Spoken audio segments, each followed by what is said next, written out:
Mei 2025 di Laut Merah, kapal induk USS Harry S. Truman sedang beroperasi di tengah ketegangan dengan kelompok Houthi di Yaman. Saat itu misi sedang berjalan, dan satu unit F-18 Super Hornet sedang mencoba mendarat di dek. Tapi sayangnya kabel RS Tinggir tidak tertangkap yang membuat pesawat senilai 900 miliar rupiah itu meluncur keluar dari ujung dek dan terjun masuk ke laut. Sigap dua pilot langsung ejek dan keduanya berhasil selamat. Tapi yang bikin kejadian ini bukan sekedar kecelakaan biasa, ternyata ini bukan kejadian pertama di USS Harry S. Truman. Ini kejadian yang ketiga. 3 pesawat hilang dalam beberapa minggu di kapal yang sama dan total 900 miliar rupiah tenggelam begitu saja di dasar Laut Merah. Sekarang kita akan lihat dengan detail apa yang sebenarnya terjadi ketika seorang pilot gagal mendarat di kapal induk. Dari sisi teknisnya, dari sisi manusianya, dan kenapa hal ini jadi salah satu hal paling rumit yang pernah diciptakan dalam peradaban manusia. Jauh lebih rumit dari yang kebanyakan orang bayangkan selama ini. Tapi sebelum kita bicara soal kegagalan, kita harus pahami dulu gimana gak masuk akalnya proses mendarat di kapal induk, bahkan dalam kondisi normal. Kapal induk kelas Nimitz panjangnya sekitar 300 meter, 3 kali panjang lapangan sepak bola. Kedungarannya besar dan ya, memang besar. Tapi area landingnya cuma sekitar 90 meter. Nah, di ruang sepanjang itu, pesawat dengan berat lebih dari 20 ton harus berhenti total dari kecepatan 250 km per jam dalam waktu kurang dari 2 detik. Buat gambaran, bayangin lo ngebut di jalan tol dengan kecepatan 250 km per jam, lalu dalam jarak 1,5 kali panjang kolam renang Olimpik, lo harus berhenti total dalam waktu 2 detik.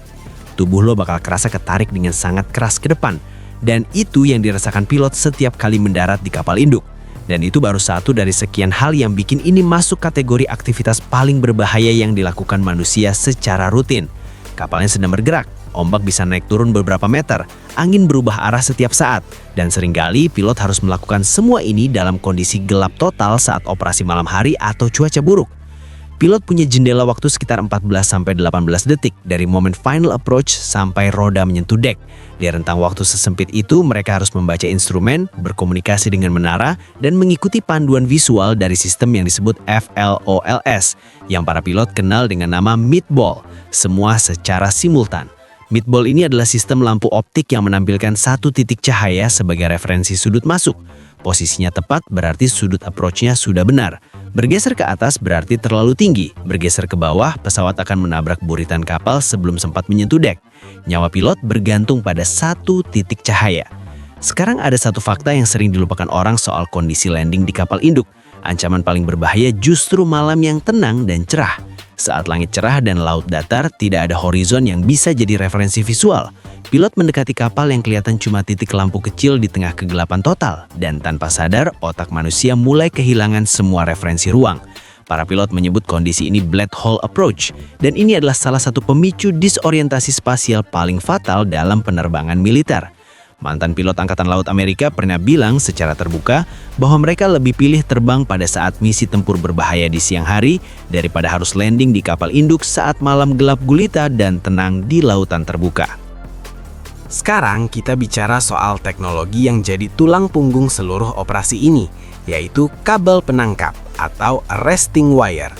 Di atas dek kapal induk ada 3-4 kabel baja yang direntangkan melintang dari sisi kiri kapal ke sisi kanan kapal, masing-masing berjarak sekitar 12 meter satu sama lain. Kabel ini terbuat dari baja khusus dengan diameter sekitar 3,8 cm, kira-kira setebal pergelangan tangan orang dewasa, dan kelihatannya tipis. Tapi inilah yang akan menghentikan jet tempur 20 ton dalam tempo 2 detik. Setiap pesawat yang dirancang untuk operasi di kapal induk dilengkapi dengan tail hook, sebuah pengait logam yang terpasang di bagian bawah ekor pesawat. Saat mendekati dek, tail hook ini dijulurkan ke bawah dengan satu tujuan, untuk nyangkut ke salah satu kabel itu. Begitu tail hook berhasil nyangkut, semua energi kinetik pesawat disalurkan melalui sistem mekanis ke peredam hidrolik di bawah dek, yang menyerap tekanan seperti karet elastis raksasa.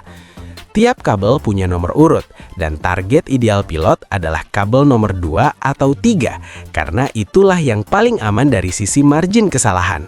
Kabel nomor 1 artinya pesawat hampir menabrak buritan kapal saat touchdown, sementara kabel nomor 4 artinya touchdown terlalu jauh ke depan dan hampir meleset sama sekali. Di kapal induk terbaru Amerika, USS Gerald R. Ford, sistem ini sudah diganti total, jadi Advanced Resting Gear atau AAG. Kalau sebelumnya pakai hidrolik, sekarang pakai sistem elektromagnetik untuk menyerap tenaga pesawat saat mendarat. Hasilnya lebih presisi, hentakannya lebih halus, dan bisa disesuaikan dengan berat pesawat yang berbeda-beda. Kenapa ini penting? Karena setiap kali pesawat berhenti lewat kabel, seluruh rangkanya kena hentakan besar. Bukan sekali dua kali, tapi bisa ratusan kali dalam setahun. Kalau dibiarkan, beban berulang ini bikin struktur pesawat pelan-pelan melemah. Dalam jangka panjang, itu bisa berujung ke kerusakan serius, bahkan kegagalan struktur. Ada satu skenario yang lebih mengerikan dari kegagalan landing biasa yang jarang sekali dibahas, yaitu kabel putus saat pesawat sudah nyangkut. Kabel baja yang putus pada momen itu tidak sekedar gagal menghentikan pesawat. Kabel itu akan melesat balik ke dek dengan energi luar biasa seperti ketapel raksasa, dan siapapun yang berdiri di lintasannya bisa tewas seketika. Kru dek sangat sadar resiko ini, dan itulah kenapa ada zona terlarang yang tidak boleh diinjak siapapun saat proses landing berlangsung. Ini bukan aturan di atas kertas, karena kejadian seperti ini sudah terjadi beberapa kali dalam sejarah, dan setiap insiden mengukir prosedur baru yang dijaga ketat sampai hari ini. Nah, pertanyaan besarnya sekarang, apa yang terjadi kalau kabelnya sama sekali gak tertangkap?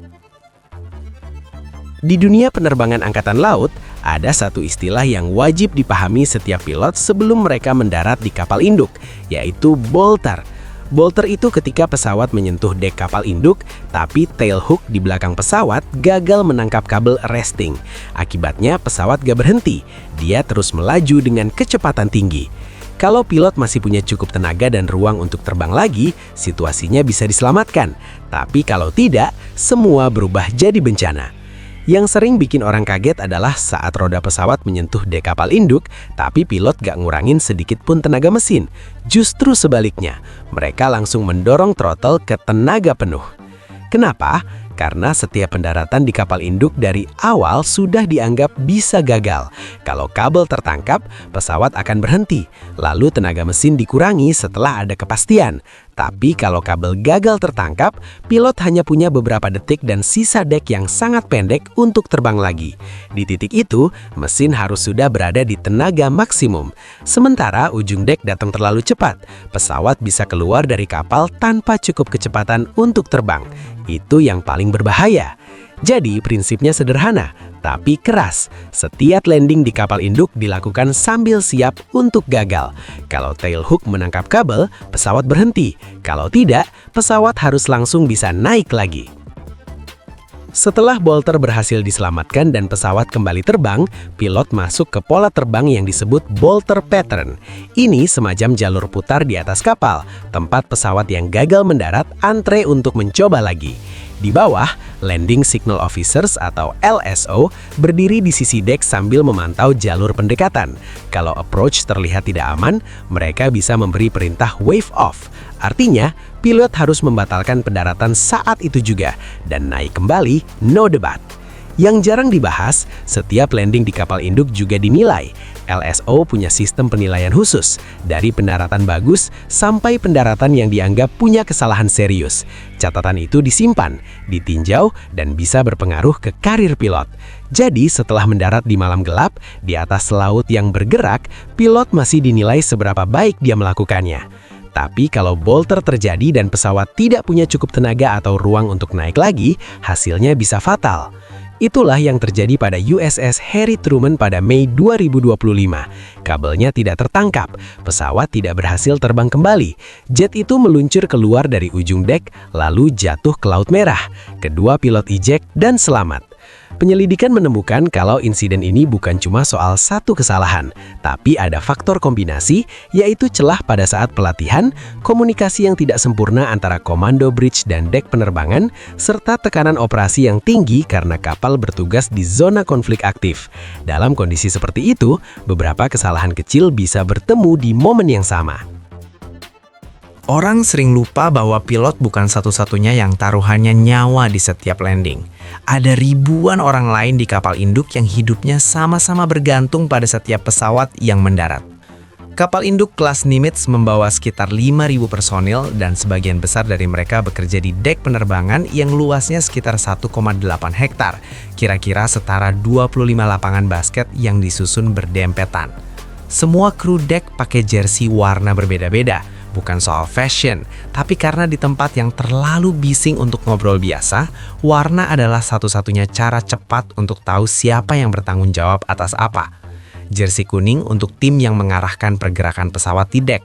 Jersey biru untuk kru yang mendorong pesawat pakai traktor kecil dan mengoperasikan elevator dari hanggar di bawah. Jersey ungu untuk tim pengisian bahan bakar. Jersey merah terbagi dua, tim amunisi dan tim penyelamat yang jadi responden pertama kalau ada kecelakaan. Jersey hijau untuk teknisi kabel dan katapel. Dari atas, dek kapal induk yang sedang beroperasi penuh kelihatan seperti pelangi yang bergerak cepat. Dan semua warna itu saling bergantung satu sama lain tanpa jeda. Truk pemadam khusus yang disebut P25 selalu siaga di pinggir dek selama sesi penerbangan berlangsung. Dan begitu ada sinyal landing bermasalah, mereka langsung bergerak dalam hitungan detik. Ada latihan rutin yang disebut Flight Deck Crash and Salvage Drill yang dilakukan tanpa pemberitahuan sebelumnya. Dan seluruh tim harus sudah berposisi dalam hitungan menit seolah kejadian nyata sedang terjadi. Kenapa sesering itu? Karena kapal induk tidak bisa menepi kalau ada darurat. Di tengah Laut Merah atau Samudra Pasifik, bantuan dari luar bisa butuh berjam-jam bahkan berhari-hari. Jadi semua penanganan harus bisa diselesaikan sendiri oleh tim yang ada di kapal. Sejarah sudah pernah menunjukkan betapa mahalnya harga ketidaksiapan itu. Tahun 1967, USS Forrestal mengalami kebakaran besar di dek setelah satu roket tidak sengaja terpicu saat pesawat sedang diisi amunisi. Api menyebar ke bahan bakar dan bom di pesawat lainnya, dan dalam waktu singkat 134 pelaut tewas, 161 luka-luka dengan kerusakan ratusan juta dolar. Satu kesalahan kecil, efek domino yang tidak terbendung. Itulah kenapa drill di kapal induk bukan sekedar rutinitas, tapi investasi nyawa yang nyata. Kalau semua sistem gagal, kabel tidak nyangkut, pesawat tidak bisa naik lagi dan ujung dek sudah di depan mata, cuma ada satu pilihan yang tersisa, kursi pelontar. Sejak era Perang Korea, hampir semua jet militer sudah dilengkapi ejection seat bertenaga roket. Cara kerjanya sederhana di atas kertas, tapi presisinya luar biasa. Pilot tarik tuas eject, kanopi pesawat langsung pecah. Sepersekian detik kemudian, roket di bawah kursi menyala, dan dalam waktu kurang dari 1 detik, pilot sudah terlontar berpuluh meter ke udara. Yang jarang dibahas adalah teknologi ini tidak pernah berhenti disempurnakan. Di fasilitas pengujian di New Mexico, insinyur menguji ejection seat di lintasan sepanjang 64 km pakai boneka uji coba yang penuh sensor untuk merekam kecepatan, G-force, dan dampak benturan. Data itu terus dipakai untuk memperbaiki desain karena batasnya sangat tipis. Terlalu keras bisa mematahkan tulang belakang pilot. Terlalu lambat berarti parasut tidak sempat terbuka sebelum pilot menyentuh air. Ada juga satu dampak yang baru belakangan ini mulai diteliti serius, kerusakan otak akibat G-force yang menumpuk dengan waktu. Setiap peluncuran katapel dan setiap arrested landing memberikan tekanan berulang ke otak pilot. Pilot junior dalam satu deployment bisa mengalami lebih dari 100 arrested landing, dan pilot senior bisa lebih dari 300 sepanjang karir. Penelitian terbaru menunjukkan efek kumulatifnya mirip cedera kepala berulang pada atlet olahraga kontak fisik. Mereka tidak pernah di-tackle di lapangan, tapi otak mereka merasakan tekanan yang setara setiap hari selama bertahun-tahun. Di kasus USS Harry Truman Mei 2025, sistem ini bekerja. Kedua pilot berhasil eject, parasut terbuka dan helikopter pencari menyelamatkan keduanya. Mereka hidup karena seseorang, beberapa dekade lalu, memilih untuk terus menyempurnakan teknologi ini satu detail demi satu detail tanpa pernah puas dengan yang sudah ada. Kapal induk bukan cuma kapal besar yang kelihatan keren di film. Ini adalah alat kekuatan militer paling nyata yang bisa diproyeksikan sebuah negara ke lautan manapun di dunia. Amerika punya 11 kapal induk aktif, dan tidak ada negara lain yang punya lebih dari 2. Tapi semua kekuatan itu, seluruh dominasi itu bergantung pada satu hal yang kelihatannya sederhana. Pilot yang bisa mendarat dengan selamat setiap saat dalam kondisi apapun. Setiap pesawat yang tenggelam bukan cuma angka di laporan. Satu F-18 yang hilang berarti 900 miliar rupiah pergi. Ratusan jam pelatihan pilot yang ikut tenggelam bersama besinya, dan berkurangnya kemampuan tempur di misi yang masih berjalan. Dari sisi geopolitik, kehilangan 3 pesawat dalam satu deployment di tengah ketegangan Laut Merah adalah sinyal yang dibaca sangat teliti oleh semua pihak, baik kawan maupun lawan.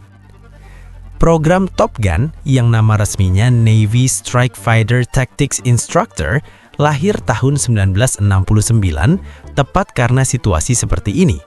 Terlalu banyak pilot Amerika tewas di Vietnam karena taktik udara yang ketinggalan zaman. Dan program itu akhirnya jadi standar global untuk pelatihan pilot tempur Angkatan Laut sampai sekarang. Tapi bahkan pilot terbaik yang keluar dari Top Gun pun tidak kebal dari bolter. Karena ini bukan hanya soal kemampuan individu. Mesin bisa rusak kapan saja. Kabel bisa aus tanpa peringatan. Angin berubah tiba-tiba, dan kapal bisa dipaksa manuver mendadak karena ancaman datang dari arah yang tidak terduga. USS Harry S. Truman kehilangan 3 pesawat bukan karena pilotnya tidak kompeten. Investigasi resmi menemukan kombinasi faktor, kegagalan komunikasi antara jembatan komando dan dek penerbangan, tekanan operasional yang sangat tinggi, dan dalam satu kasus ada kerusakan sistem rem pesawat yang tidak terdeteksi tepat waktu. Ini pengingat bahwa sistem sepresisi dan secanggih apapun tidak pernah benar-benar bebas dari kemungkinan gagal. Di balik semua visual megah kapal induk yang sering muncul di film dan berita, ada ribuan orang yang tiap hari bekerja di salah satu tempat paling berbahaya di muka bumi. Pilot yang mendarat 250 km per jam ke dek sepanjang lapangan bola. Kru dek yang bekerja beberapa meter dari mesin jet yang bisa melempar manusia ke laut dalam sekejap. Tim penyelamat yang berlatih tiap hari untuk skenario yang mereka harap tidak pernah terjadi. Dan insinyur di laboratorium terpencil yang menyempurnakan ejection seat satu detail demi satu detail supaya ketika semua sistem gagal, pilotnya tetap bisa pulang. Lo mungkin tidak akan pernah menginjakkan kaki di kapal induk, dan kebanyakan dari kita memang tidak. Tapi penting untuk tahu betapa rumitnya dan beresikonya semua yang terjadi di sana, supaya kita lebih menghargai setiap kali lihat berita jet tempur mendarat dengan selamat di dek yang kecil itu. Itu bukan hal yang biasa. Itu hasil dari teknologi yang sangat presisi, latihan yang brutal, dan keberanian yang kalau boleh jujur, susah untuk beneran dibayangkan dari darat. Kalau video ini ngajak lo beneran ngerti sesuatu dari dalam bukan cuma kasih fakta, tunjukkan dengan like dan subscribe karena masih banyak konten seperti ini yang akan datang.